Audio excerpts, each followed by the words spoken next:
बिस्मिल्लाहिर्रहमानिर्रहीम। अस्सलाम वालेकुम व्यूअर्स, उम्मीद आप सब लोग खैरियत से होंगे। आज की वीडियो में हम लोग डिस्कस करने जा रहे हैं कि पाकिस्तान में जो रियल स्टेट है वो 2023 में उसके साथ क्या होने जा रहा है, प्राइसेस क्या उसकी बढ़ने जा रही हैं या कम होने जा रही हैं।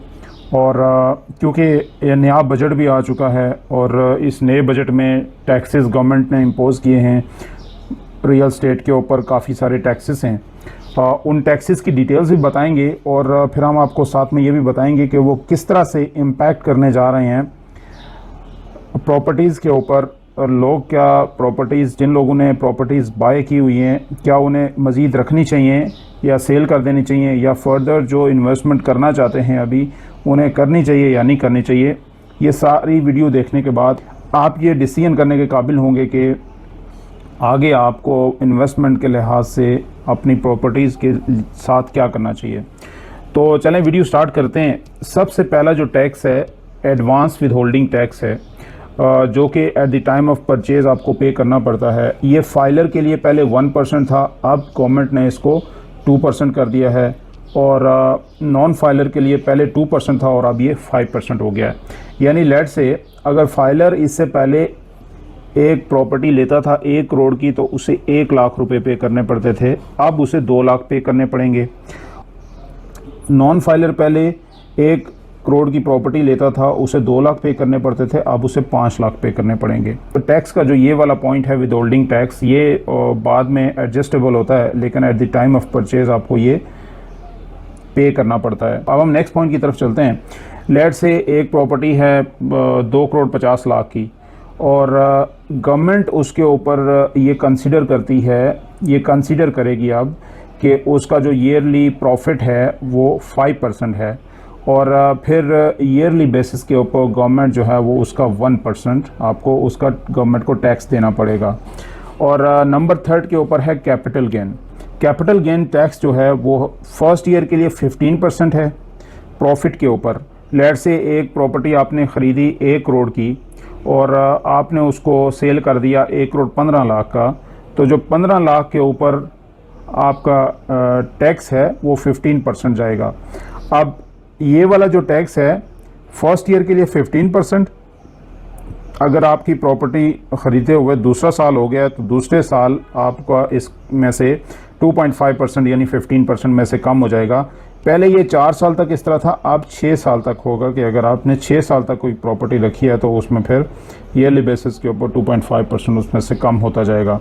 अब हम अपनी वीडियो के दूसरे सेक्शन में आते हैं कि जहां पे हम ये डिस्कस कर सकें कि इन टैक्सेस की का प्रॉपर्टीज़ के ऊपर क्या इम्पैक्ट पड़ेगा और आगे आपको किस तरह से अपनी प्रॉपर्टीज़ को हैंडल करना चाहिए। अगर फर्दर इन्वेस्टमेंट भी करते हैं तो किस तरह से करना चाहिए। अगर हम नंबर 1 पॉइंट की बात करें एडवांस विद होल्डिंग टैक्स, तो ये क्या इम्पैक्ट क्रिएट करता है। अब इसके 2 पहलू हैं। एक तो ये है कि जैसे फाइलर पहले 1% पे करता था, अब 2% पे करेगा, और नॉन फाइलर 2% के बजाय 5% पे करेगा। अब क्योंकि ये जो नॉन फाइलर की जो परसेंटेज है ये काफ़ी इसमें डिफरेंस है, यानी डबल से ज़्यादा है, कहाँ पे 2% और कहाँ पे 5%। तो इससे एक फ़ायदा, फर्स्ट जो इसका पहलू है वो ये है कि बहुत सारे लोग टैक्स के सर्कल में आ जाएंगे कि जिन्होंने प्रॉपर्टी ख़रीदनी है तो वो ये परसेंटेज कम पे करने के लिए ख़ुद से फाइलर बनने की कोशिश करेंगे, जो कि अच्छी बात है। हर बंदे को फाइलर होना चाहिए, टैक्स पेयर होना चाहिए, इससे स्टेट को फ़ायदा होता है। लेकिन ऑन दी अदर हैंड अगर हम देखें तो काफ़ी सारे ऐसे लोगों की तादाद भी होगी कि जो शायद प्रॉपर्टी ज़्यादा ट्रांजैक्शंस ना करें इस टैक्स की वजह से। मतलब वो करेंगे लेकिन शायद वो कम ट्रांजैक्शंस करें, जहाँ पे लोगों को ये भी लगता है। अब जैसे उसमें से कुछ लोग ऐसे होते हैं कि जो ये कहते हैं कि यार ये 50 लाख का ये प्लॉट मिलता है, मैं ख़रीद के 2 महीने रखता हूँ और इसमें से 2-3 लाख प्रॉफिट बना के तो निकल जाता हूँ।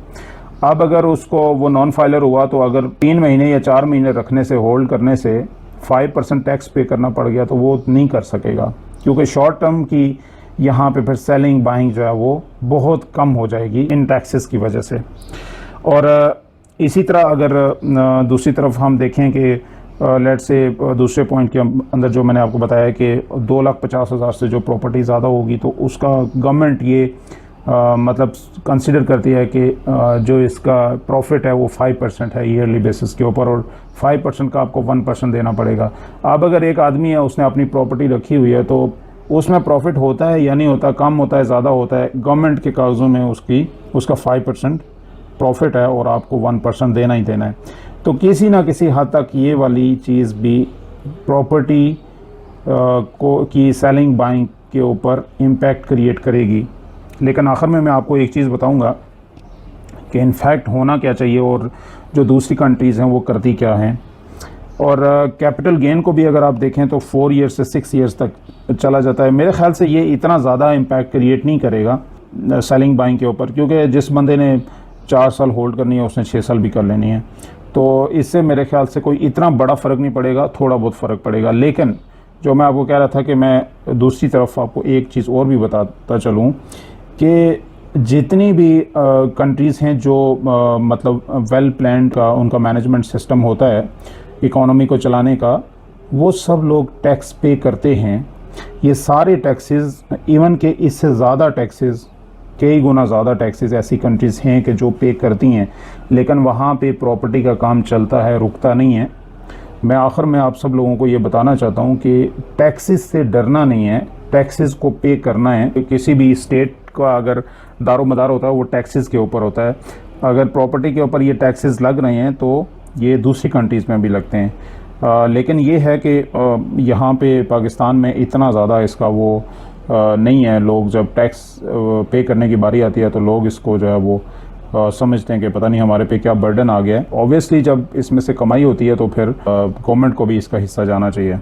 नाज़रीन, इसी तरह की वीडियोस के लिए हमारे चैनल को सब्सक्राइब कर लीजिएगा, बेल आइकन पे क्लिक कर लीजिएगा। नेक्स्ट वीडियो तक अपना बहुत सारा ख्याल रखिएगा। Thank you very much.